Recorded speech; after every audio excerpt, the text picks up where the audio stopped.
Barbecue کھانا صحت کے لیے مفید ہوتا ہے۔ ہم اکثر سنتے ہیں کہ زیادہ مسالے والے کھانے صحت کو نقصان پہنچاتے ہیں اور معدے کے مسائل بڑھتے ہیں، مگر جدید ہیلتھ ریسرچ اس کے متعلق کچھ اور انکشاف کرتی ہے۔ امپیریل کالج لندن میں گوشت کی صحت اور معدے پر اثرات پر ریسرچ ہوئی تو یہ بات سامنے آئی کہ بھنے ہوئے گوشت اور میرینیٹ کیے ہوئے گوشت میں میرینیٹڈ گوشت جسم کو زیادہ فائدہ پہنچاتا ہے، کیونکہ اس میں لہسن اور ادرک کا پیسٹ، لیموں کا رس، سرکہ اور دیگر مسالہ جات سے گوشت کے مضر اثرات ختم ہو جاتے ہیں۔ غذائیت سے بھرپور یہ پکوان کولیسٹرول کے مریضوں کے لیے بھی کوئی نقصان نہیں رکھتا، کیونکہ لیموں، ادرک اور لہسن خون کی نالیوں سے چربی صاف ہو جاتی ہے۔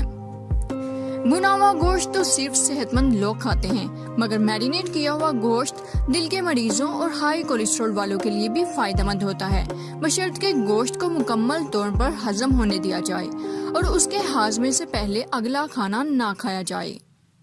ضروری نہیں کہ سب لوگ ہماری بات سے متفق ہوں۔ گوشت کے کھانے اور پکانے کے متعلق آپ کی رائے کا احترام کیا جائے گا۔